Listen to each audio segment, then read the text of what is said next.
Hello and welcome to this Subconscious Mind workshop.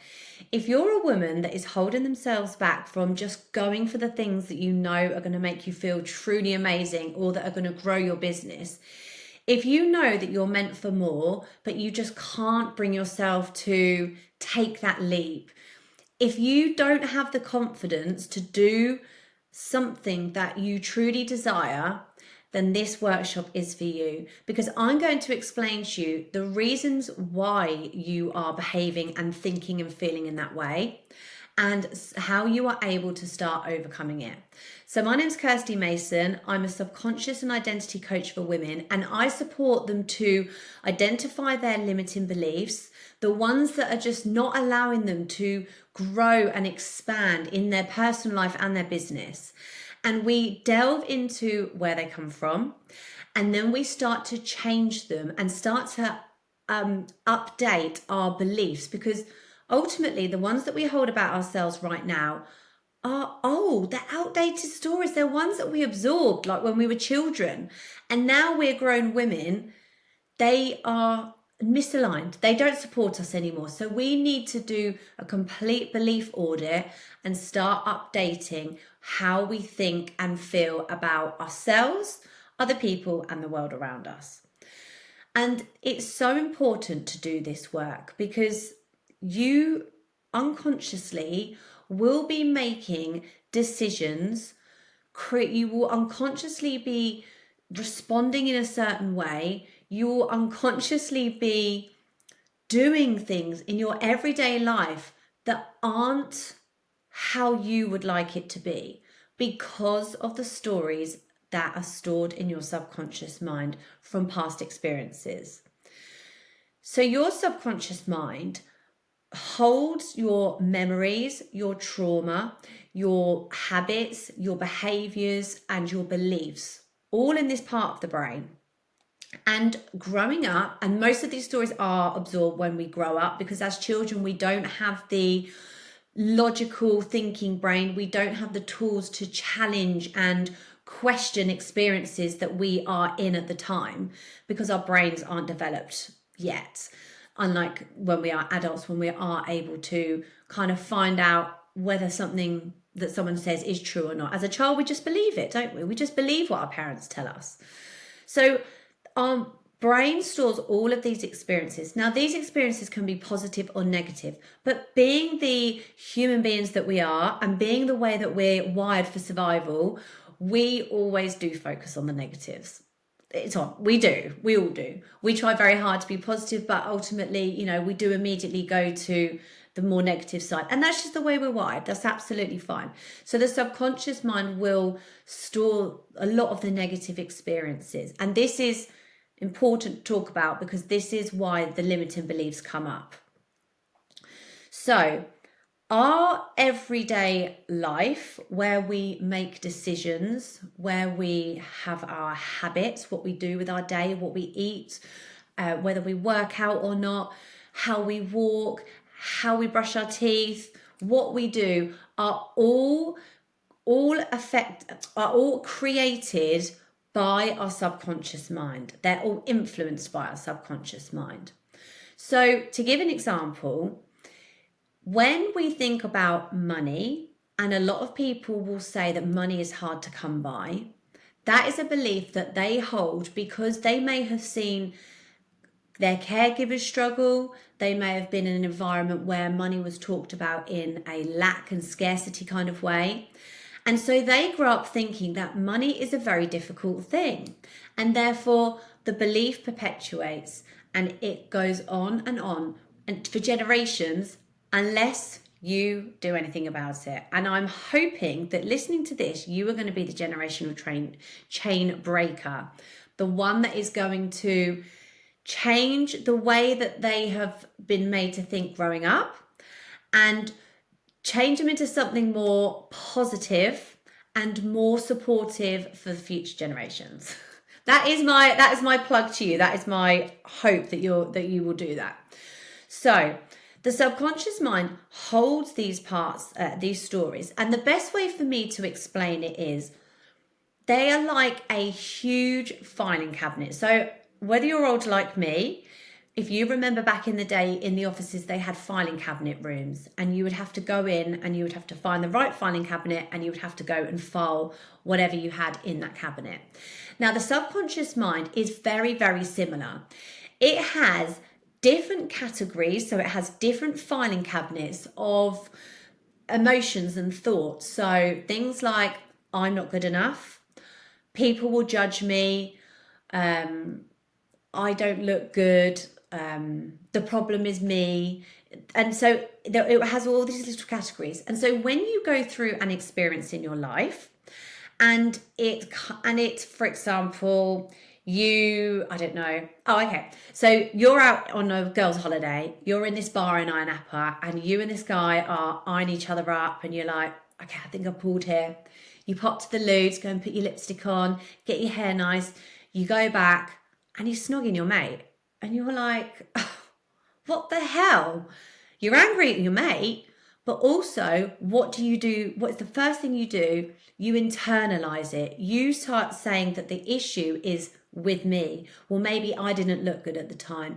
Maybe I've got a terrible smile. Maybe when he looked at me, he'd spotted something that he didn't like. And so you're going to internalize that as, I'm ugly, I'm not good looking, I'm not good enough. And so this story is going to be filed in this filing cabinet of, I'm not good enough, or I'm not pretty, or it's going to be filed in the self-worth cabinet, which I would love to burn. And this situation, this cycle, it just repeats itself constantly with all of the experiences that you've had.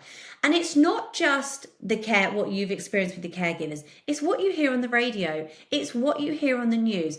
Unconsciously, we are listening to information all the time, and it is going into our brain, which is why I always urge people to think about what they are allowing themselves to listen to and to watch. What are they allowing their subconscious minds to absorb? Because that is going to have an impact on what your thoughts and beliefs are, again, about the world and about yourself. So the subconscious mind holds what's called implicit memories. And implicit memories are emotional memories. So maybe where you went through a situation at school where somebody talked about your hair and made you feel really embarrassed because the whole class were looking at you. It's where we hold our habits. So, you don't even think about this, but our habit could be the way that we stir our tea. Like, think about it. Do you stir your tea from clockwise or anti-clockwise? That is a habit. And we have many, many different habits every single day. So if you think about from the moment you wake up to the moment you go to bed, there will be lots and lots of little micro situations that you do the same every single day. Our implicit memories are also learned patterns. So this is an example that I always give everybody. It's a little bit random. My mum always used to tell me that we had to break the ends off a banana because in the end of the banana, there is quite likely to have spiders' eggs in there. So what did I do? Growing up, I took the ends off the bananas. And then when I was in my adult years, because this is what happened, your brain is more logical, your brain is developed, so you can start challenging the beliefs and the stories and the behavioural patterns that you've always had growing up. I thought to myself, this is absolute BS. Like, the millions of bananas that get sold in the UK every single day, I've not heard on the news once of somebody biting into this end of a banana and spiders coming out of their mouth. But my nervous system was wired to think that the end of a banana, please stay with me with this, that the end of a banana was not safe unless I ripped it up and I chucked it in the bin.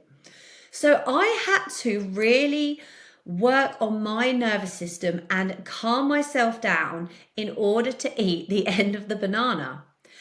And I had to keep repeating it because the subconscious mind and the nervous system need that repetition in order to start believing what you are changing is its new reality. And now I can just eat the end of a banana without even thinking about the spiders. But it took some time. And so that is an example. These learned patterns are things that we do in our every single day. And like that one is just not supportive. Like, it's fine to eat the end of a banana, do you know what I mean? Anyway, I'm going to move on from that story. And yes, so these implicit memories get stored in our mind. Okay.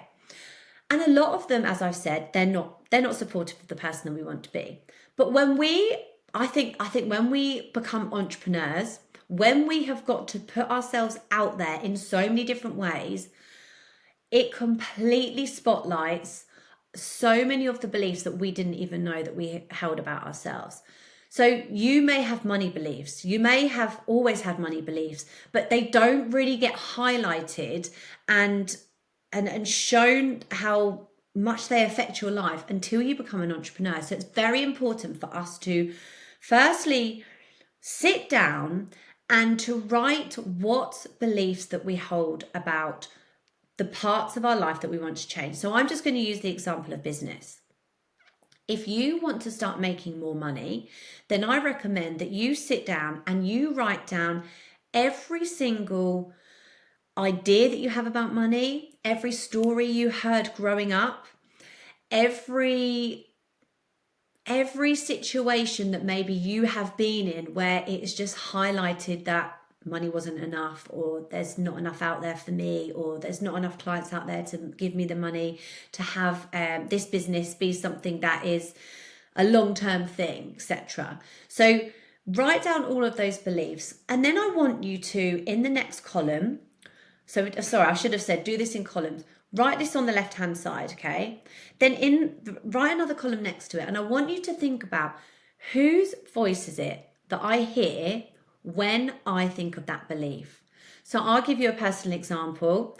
My nan always used to say, marry for love and the money will... No, can't even say it right. See, I've unprogrammed myself to believe that I can't even say it properly now.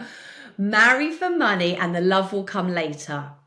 So I grew up thinking, well, I got to marry some old, fat, rich man and whatever with him in order to get my money, and then the love will come later.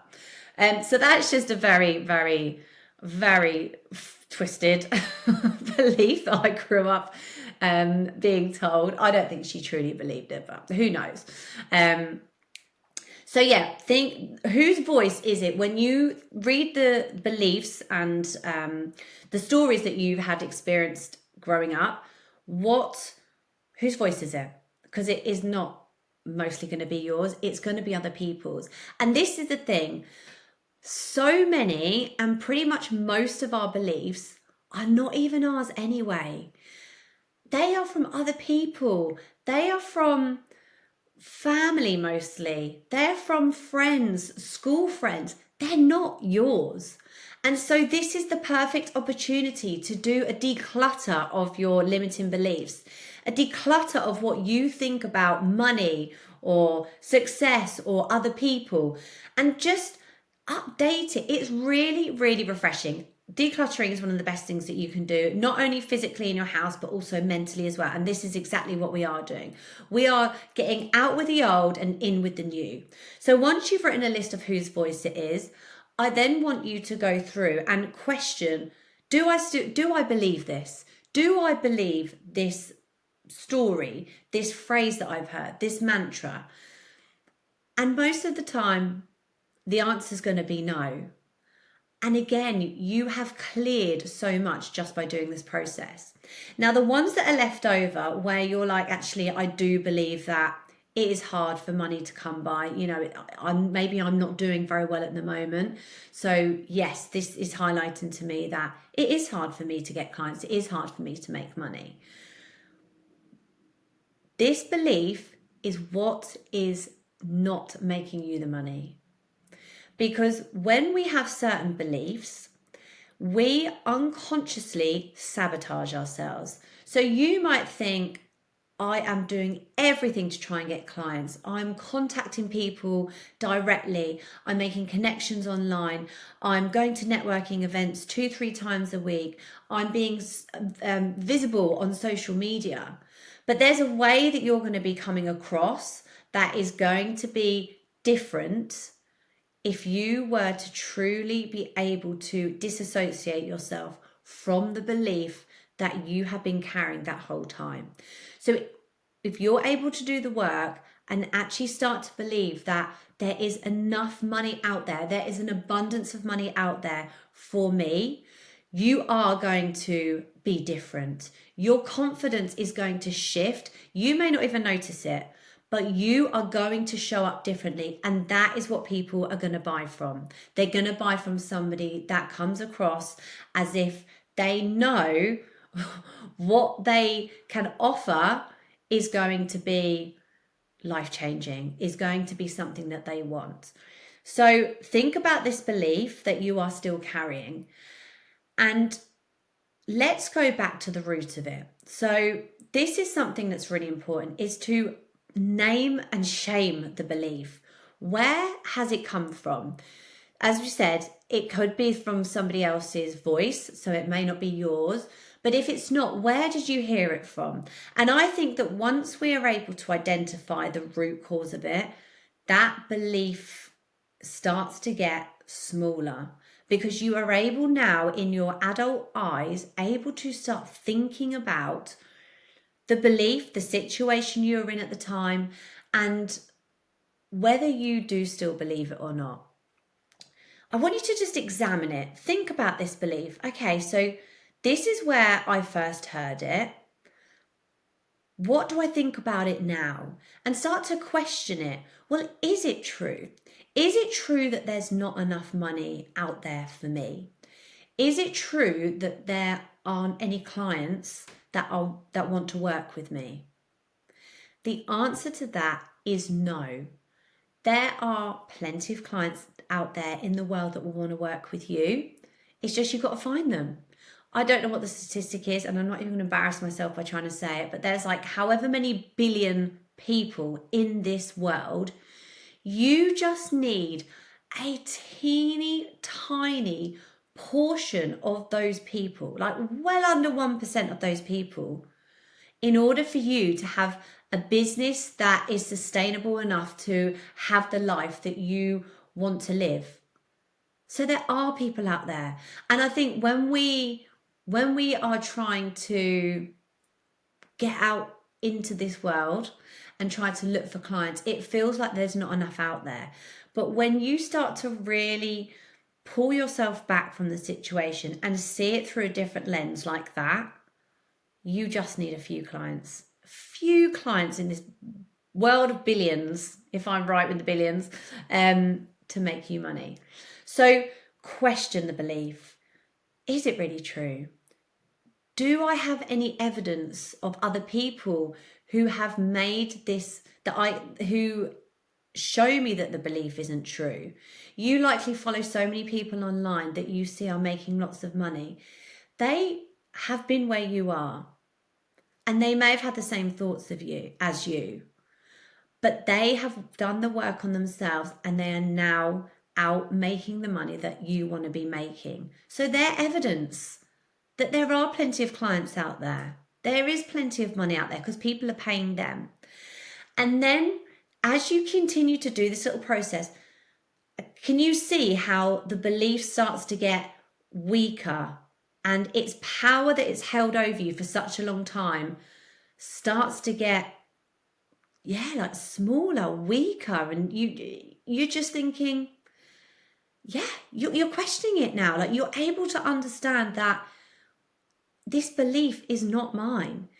This belief isn't supporting me. And actually, you could get to the point where now, like, this belief is BS. Like, I absolutely don't believe it anymore. And then you need to replace it with something more positive. So going back to the example that we've used today is there's not enough money out there. Well, there is. We know there is. There's plenty of money out there. But you could reframe that thought into something along the lines of, there is plenty of money out there for me. There is plenty of clients who are looking for services that I give. Just whatever works for you. I'm not going to give you too many examples because I think that they need to be something that we have created ourselves, and they have to be ones that we fully believe. And you start to tell yourself this belief constantly. And what will happen is that it will start to change your brain. And when I say change your brain, I mean our minds are full of what are called neuropathways, tiny little pathways of beliefs and patterns and behaviors and habits that we have. And all we're doing is we are just trying to make a disconnect from that current belief that we hold. And with the new one coming in, we make that connection. And this is what we do with the work. And the subconscious mind, it needs repetition. So you need to constantly tell yourself this. Now, it isn't just sitting saying to yourself, oh, there's lots of money out there in the world. The subconscious mind doesn't work with words. It works with colors, it works with shapes, and it works with feelings. So as you say this story, this mantra, this new belief to yourself, you have to really feel it in your body. And this is where you need to dedicate some time. And I'm not saying half an hour a day, like literally a couple of minutes a day where you just stop and you sit. Doing this in the mirror is one of the best things that you can do, because you are really looking at yourself, you're looking into your soul, and you are saying to yourself, there is plenty of money out there for me, and I want you to feel it. I want you to feel like this money is pouring down on you. I want you to feel that the money that you are receiving is yours. And I want you to feel worthy. I want your stomach to get those butterflies. I want you to have that smile on your face, because this is what you're doing. You are cultivating positive emotions in the body. And that is what helps to create this new neural pathway, this new belief in your subconscious mind. And what will happen is over time, when you start doing that, you are going to start to feel more confident. And when you feel more confident, you're going to show up differently. And when you show up differently, you're going to feel able to be standing on a stage and giving a talk about your business and how you're able to help people. And it has this huge, huge snowball effect. But it takes consistency. It takes dedication. It takes you doing this regularly. And so many people think that they cannot change because after a week, nothing changes. They still feel the same. They still think the same. But you cannot change overnight. You can't go to the gym for a week and come back with toned arms, a thin toned waist, nice chunky muscly legs. It takes months and months, and this is exactly the same. This is mental exercise.